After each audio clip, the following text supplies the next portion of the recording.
promote or promotion any illegal activities. All content provided by this channel is meant only for educational purpose only. Hi, hello, good day. This is teacher Crystal Ia, short for Maria Cristal Soles Blanca.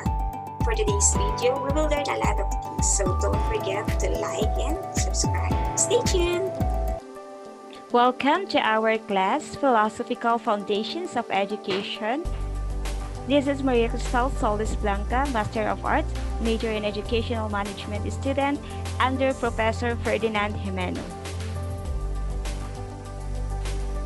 On this video, we are going to study about the educational philosophy of the Spanish regime, academic freedom, pragmatism in education, and important learnings I've got on this subject.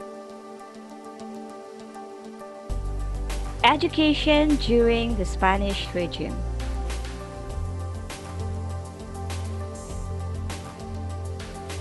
The Spaniards ruled the Philippines for about 333 years with its strong desire for treasures: God, the conversion of the natives to Christianity; gold, accumulation of wealth; glory, become the most powerful country in the world.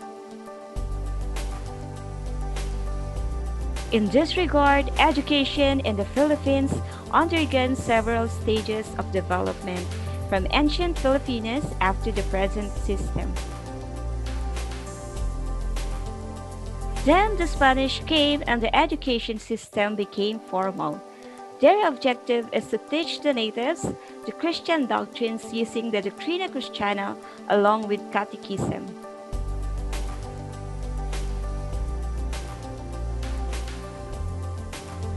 Prior to the arrival of the Spaniards, Filipinos were literate and had their own system of writing that they used for communication.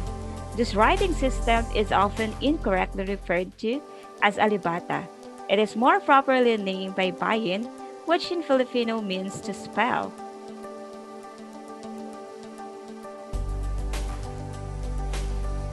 When the Spanish arrived in the Philippines, education of the indigenous people was mainly viewed as the duty of religious organizations.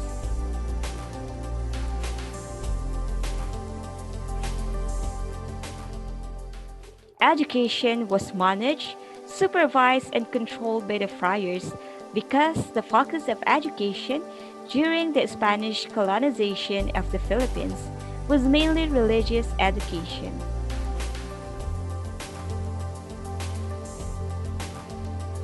In 1863, an educational decree mandated the establishment of 3 primary schools in each town, 1 for boys and 1 for girls, with a precise number of grades: entrada, ascenso, termino. Entrada is the entry to grade level, ascenso is the middle grade level, and termino is the last grade level. The curriculum required the study of Christian doctrine, values, and history, as well as reading and writing in Spanish, mathematics, agriculture, etiquette, singing, world geography, and Spanish history.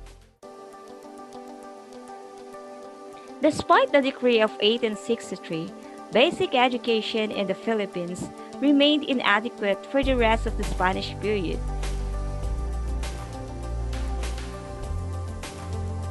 Often, there were not enough schools built.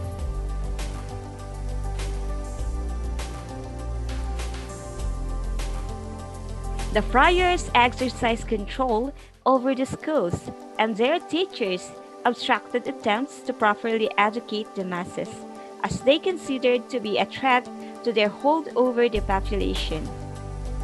Teachers tended to use corporal punishment.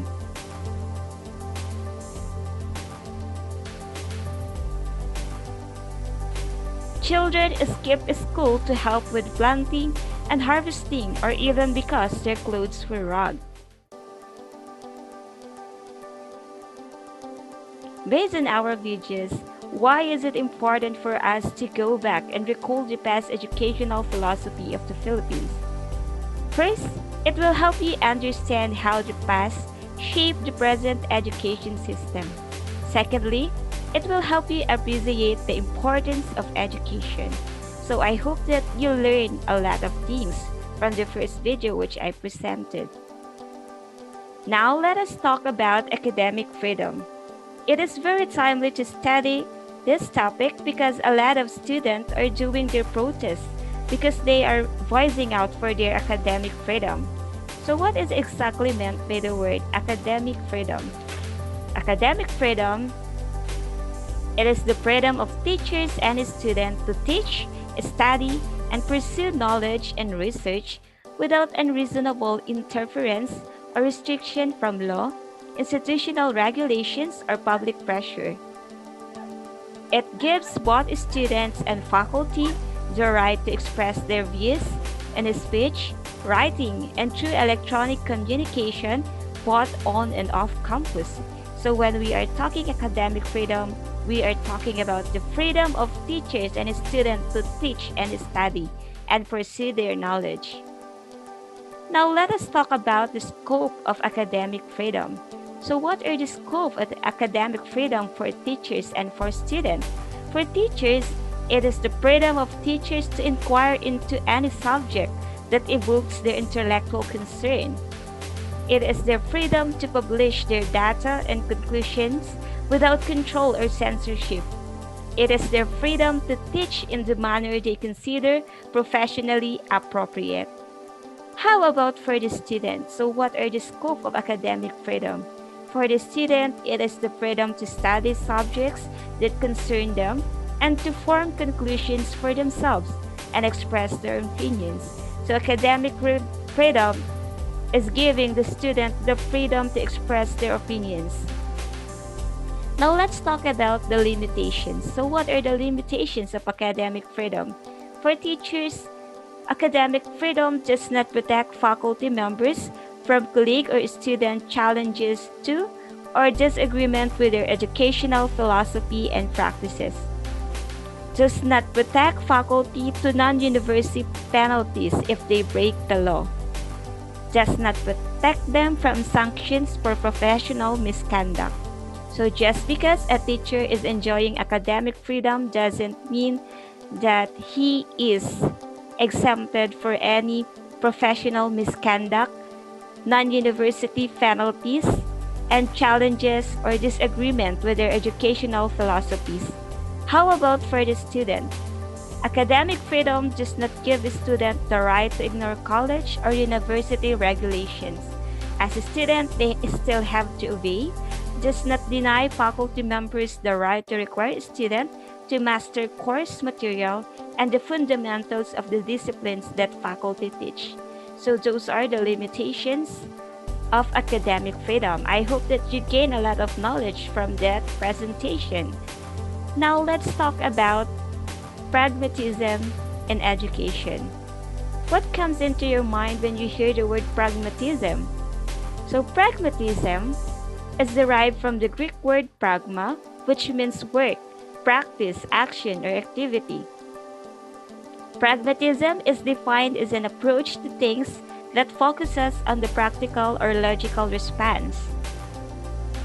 So when we say pragmatism, we are talking about the practicality of a thing. It is the application of knowledge. I have here a comic strip, The Idealist versus the Pragmatist. For the idealist, dude, I have so many ideas that would revolutionize life on earth and bring awesomeness to mankind.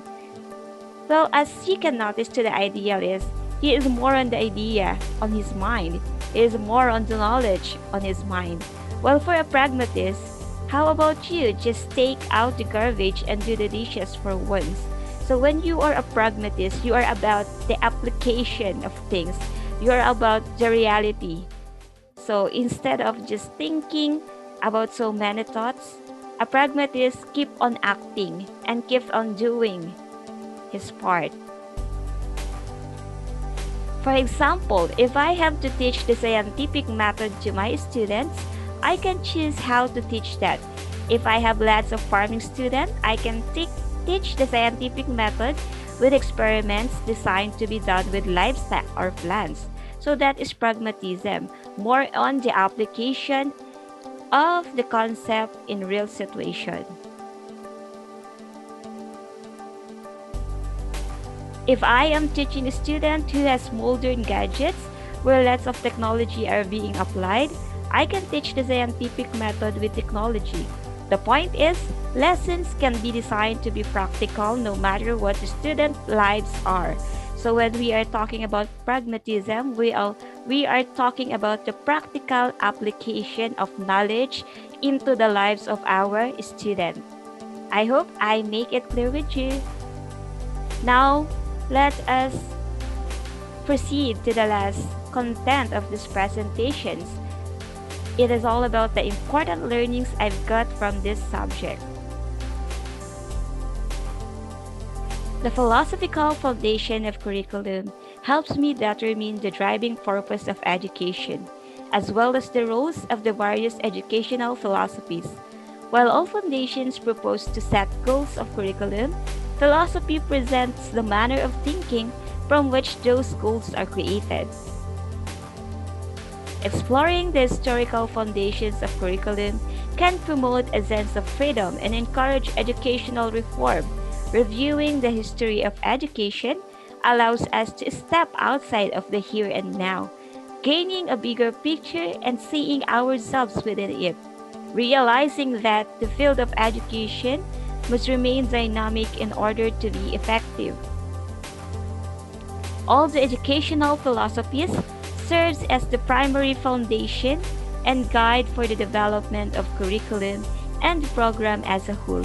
Decisions ranging from curriculum adoption to implementation of the instructional techniques are made in alignment with this philosophy. So those are the learnings I've got on this subject. And before I leave this presentation, I would like you to leave these important quotations with you. Success isn't always about greatness, it's about consistency. Consistent hard work leads to success. Greatness will come, according to Dwayne Johnson. So thank you so much for listening. I hope that you learned a lot of things from my videos. So thank you so much. Stay safe and God bless.